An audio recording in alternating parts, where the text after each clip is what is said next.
Good afternoon, everyone. I'm Pete Lewis, the mayor of the city of Auburn. I appreciate you being here today with us on the banks of the Green River.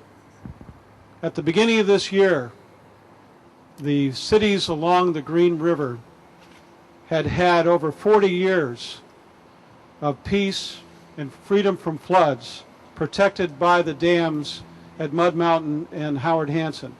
Because of an exceptional storm we had this year, it overtaxed the system and created a situation where we had to look for other means to protect our cities, especially in this crucial year as the Corps of Engineers completes some temporary repairs on the abutment next to the dam. In the meantime, we've gone through months of planning since February and March to prepare for any eventuality. Our job as public officials is always to prepare for the worst and work for the best.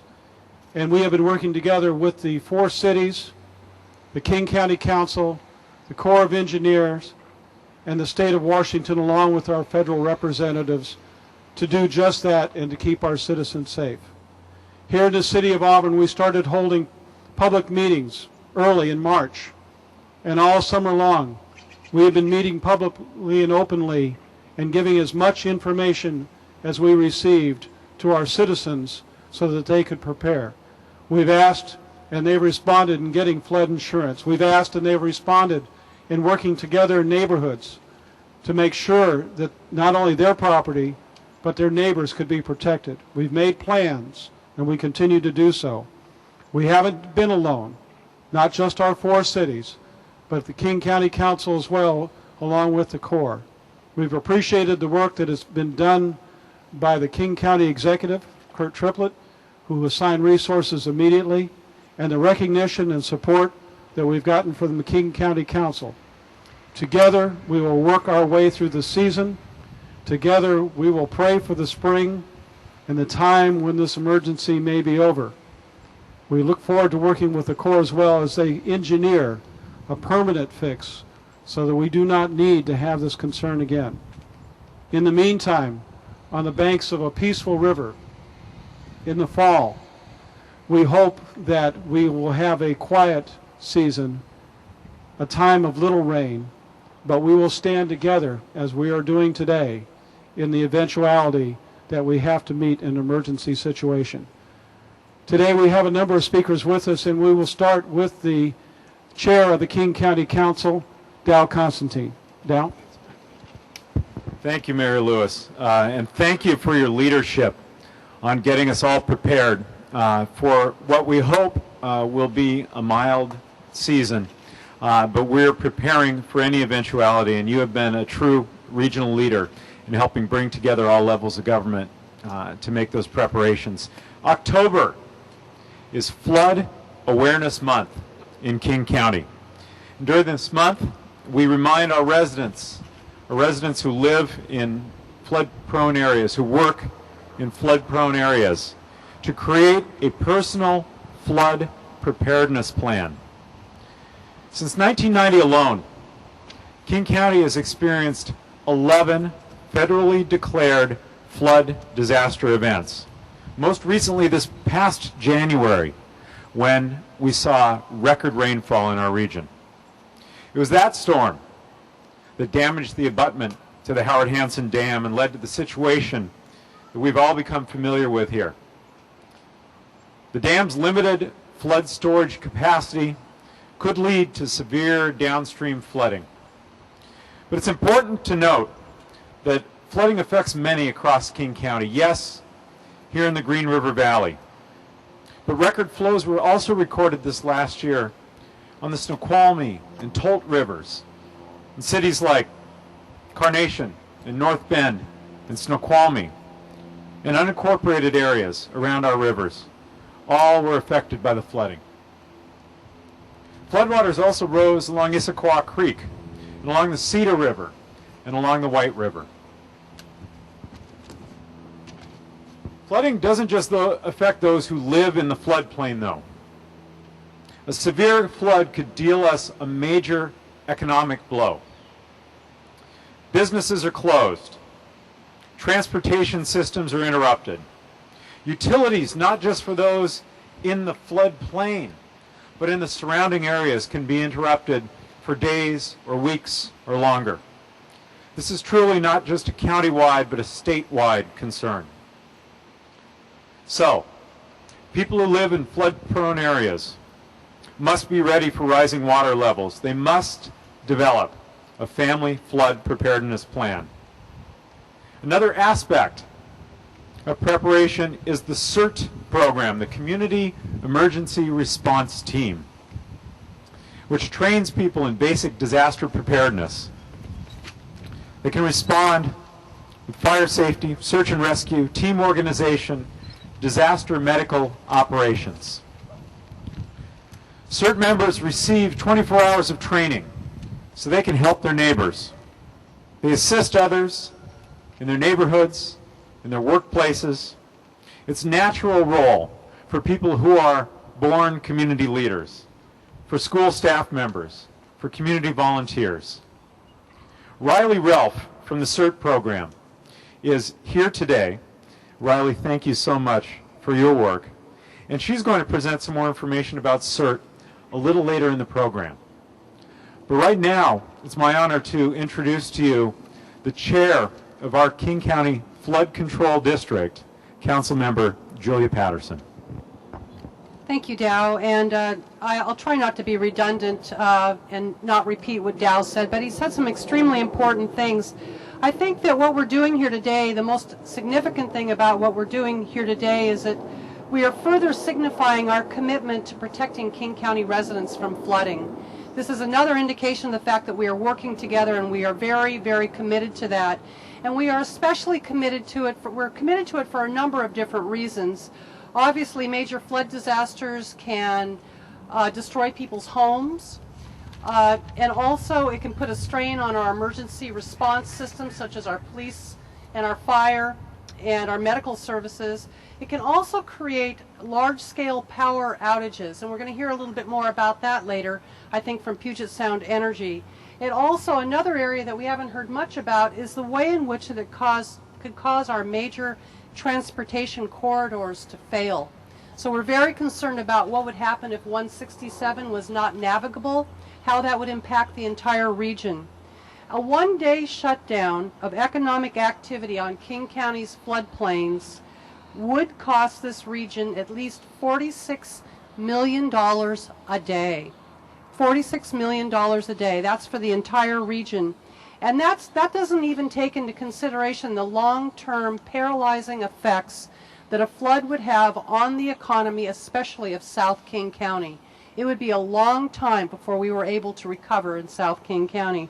That's why the regional leadership, everything from your city, from your mayor of Auburn, the mayors of all these cities, all the way up to the governor and now our federal delegation, have concluded that we have to do everything we possibly can to mitigate for a potential flood. We need to make sure that we're thinking very strategically about how to protect the county. So 3 years ago, we created a new government. The King County Council created a new government. The King County Council was given the ability to do this by the state legislature, and we created the Flood Control District. Now, this district assumes a very small percentage of property tax from every property owner in King County. And then what they do with that investment is that they shore up the levee system throughout King County. We have 119 miles of levees in King County alone. Those levees protect lives, and they also protect, we've estimated, more than $7 billion in economic infrastructure in King County. And that, I just want to put that into perspective for you. We have 25,000 acres in King County that are actually in a floodplain. So this government, the Flood Control District, is definitely doing work that preserves our economy and provides public safety. The Flood Control District is right now in the process of wrapping up another very busy construction season. We rebuilt and reconstructed 25 levees. Those projects were completed this year. And they included work all over King County, on the Tolt River, on the Snoqualmie River, the White River, but especially here on the Green River. So despite all those flood protection efforts, we have to be very clear about the fact that significant flooding still can occur on the Green River.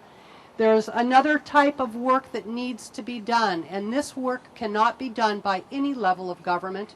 Chair Constantine alluded to this work, and that is the work that we as individuals have to do to protect ourselves. We have to do everything we possibly can to obtain flood insurance. And I know there's confusion associated with the public's ability to do this because of an article that came out in the newspaper just recently. But we need to, all citizens should do everything they possibly can to obtain federal flood insurance now.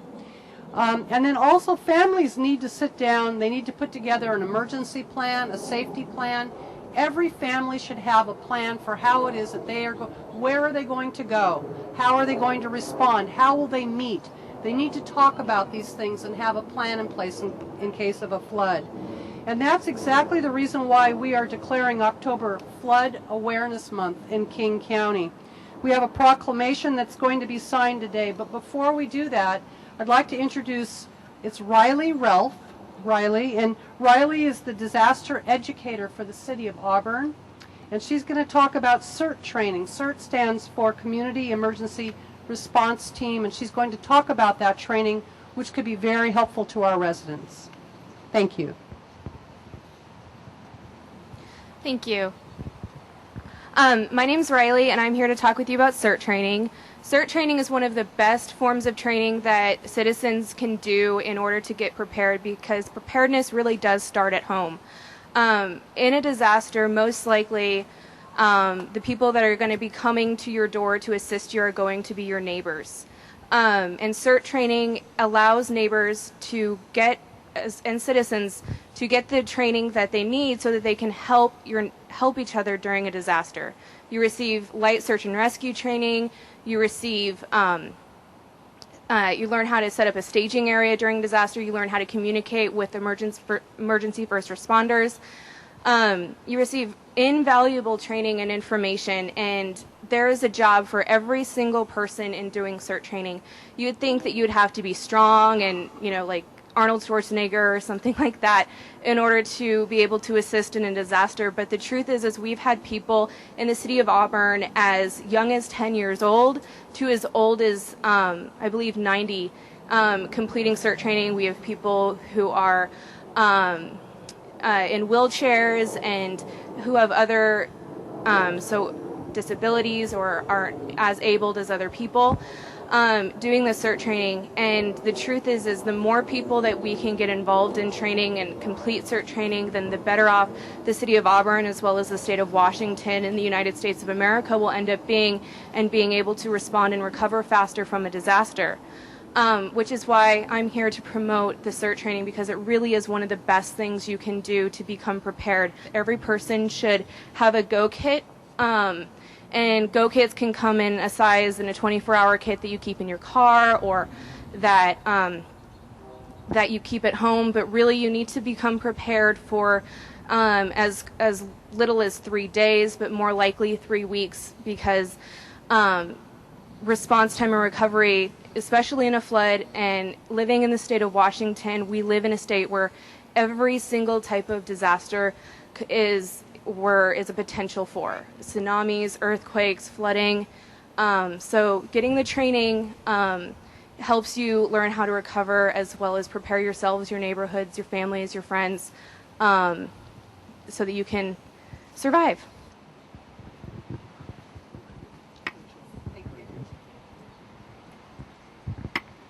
Yeah, we at Puget Sound Energy prepare for all types of weather events on an annual basis.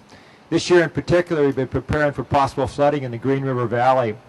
In the event flooding occurs in the valley, we're going to try to minimize outages and restore service as quickly as possible, with the number one priority being safety of our public and safety of our employees. The valley poses unique challenges on our distribution system, so we've had a large team preparing for this flood if it does occur, so that we can minimize these outages and restore service, like I say, as quickly as possible. In the event an evacuation is called for by the local cities or the King County, we're going to be in contact with our customers and with the local communities. And finally, once again, safety should be the number one priority of all of us, If anyone comes across a down power line or smells a gas odor or sees a gas leak, please call PSE or dial 911. Again, I want to thank all the public officials for coming here today, our CERT volunteers, Puget Sound Energy. This is a community-wide problem, a region-wide problem. It is a problem that we are working on together. The 4 cities that are involved make up over 67% of all the storage capacity, warehouse and distribution for this entire region. A problem here means that all in the region are affected. The county is showing how intensely they feel the need to ensure the communities are safe, that the county residents are safe, and our region is safe. And we applaud their efforts, and we will continue to work with the county and the state and the federal officials, including the Corps of Engineers. Mr. Mayor, should we sign the proclamation declaring? I think that this is a good time for you to be doing the proclamation. And this is a proclamation concerning the necessity for having a flood awareness month in King County.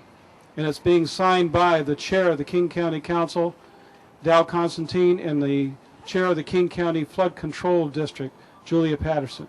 If you would, please, and thank you for your efforts. Thank you so much.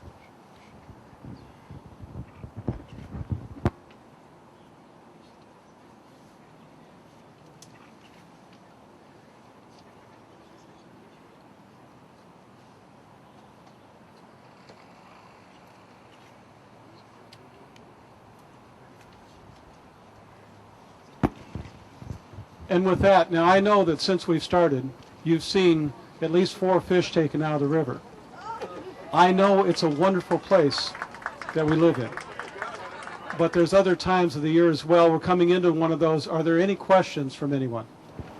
I have a question. On the one hand, you're saying that people need to have a plan to get themselves out of the area, and then on the other hand, you're saying, but you may not be able to get out of the area.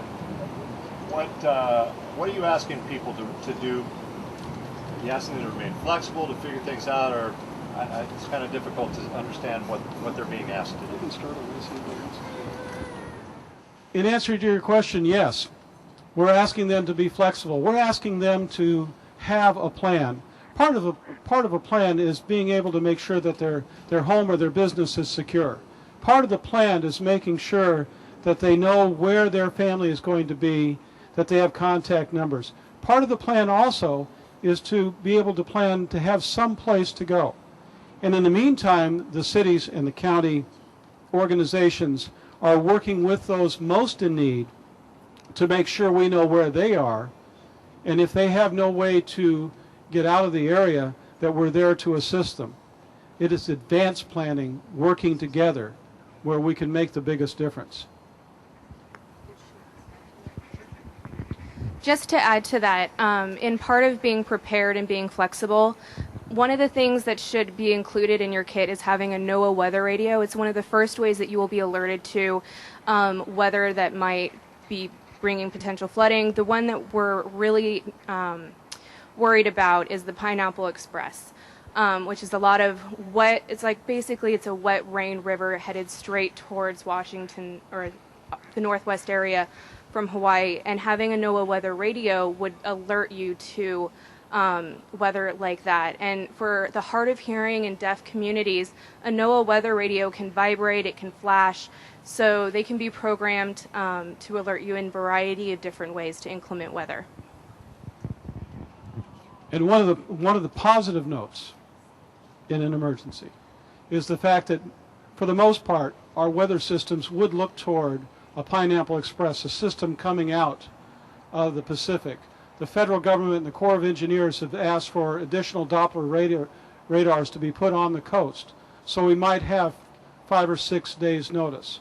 It takes time as a storm comes through the area for that water flow to come down through the tributaries to get to the green and to start coming down, and it takes a few days.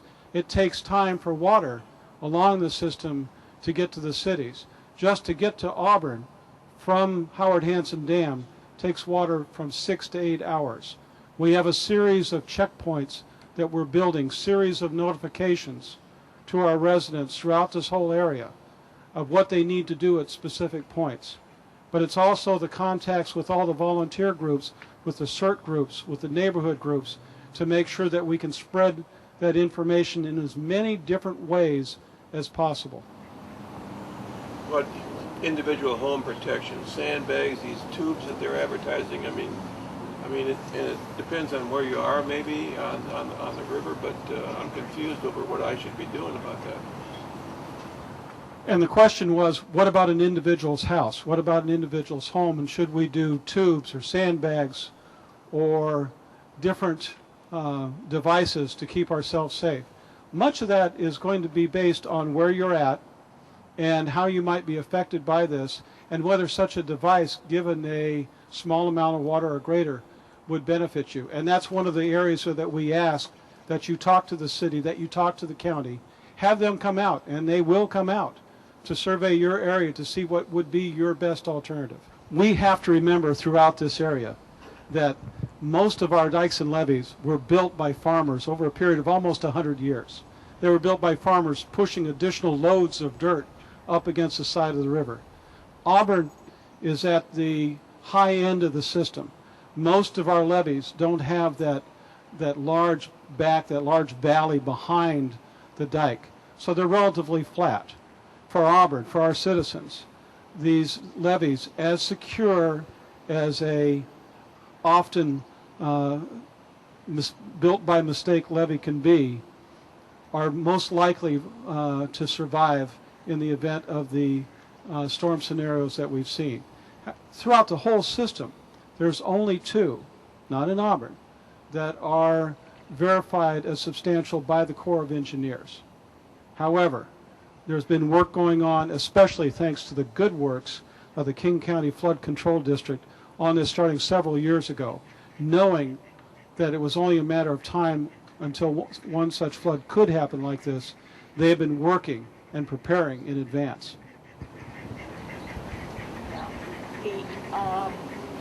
I heard what you're saying about we have to be flexible, but looking at the map, I'm guessing there's certain roads now that we would want to stay away from. As an example, like if you wanted to go up to West Hill, you probably wouldn't go north on Auburn Way and go up 277. Can you give us specifics there? And the question was, in the event of an event, what roads would you want to take, what roads would you want to stay away from? This affects not just the city of Auburn, but all the areas that might be affected all the way down to Seattle. And the answer has to be, in general, we have an idea, and we've given out maps and we have them available as far as possible evacuation routes. But we keep saying, and we will continue to say, it depends. It depends on what might flood first. If a flood begins on the north half of the city, in this area, if the flood begins on the south, if it starts out further down, we need to be flexible in that we might have to change a route based on what Mother Nature decides to deliver to us. Is there any other questions? Sir? Are they doing, I don't know if you guys can answer or not, the Army Corps, but have they discussed any coffer dams or anything like that up there at the Howard Hanson coffer dam? The Army Corps of Engineers, I don't know about a coffer dam, but what they are doing right now, I'm sure you've read, is that they're injecting a grout curtain. And I didn't understand what that meant until I went up and looked at it, but there's intensive construction going on where they are injecting this material into the embankment in order to try to hold the water back. That's happening right now. If they're successful with that grout curtain, it means that it will lower our chances of flooding. Right now they've said our chances of flooding are 1 in 3. If the grout curtain, if they can get that in place and they test it and they've decided that it's working, that will lower our chances of flooding. The long-term solution, I believe, and Chair Constantine, correct me if, or add to what I'm saying, is that I think that they do plan on actually constructing a wall along that embankment, a permanent wall along the entire side of that embankment that's compromised up there. You want to add to that? Well, just, Councilmember Patterson and I had the opportunity to spend several hours with the Colonel of the Army Corps looking at the work they're doing, and it is world-class technology, and they are working diligently to get that grout wall in place. It goes very deep into the earthen abutment. The permanent fix is to cut all the way down to bedrock, building a concrete wall where currently it's earthen abutment, not terribly unlike what we're standing on today, that's leaking. They are proceeding more quickly than is customary for the Corps on the permitting and engineering for the permanent wall, but all of us as local elected officials are urging them and our federal elected officials to move more quickly. We know that it's going to take more than a single year to complete that project, but we want it to happen as quickly as can be done. And I think that the Colonel hears us. I think our elected officials hear us, and we're pulling together as a region to make sure that happens. Thank you all for being here today.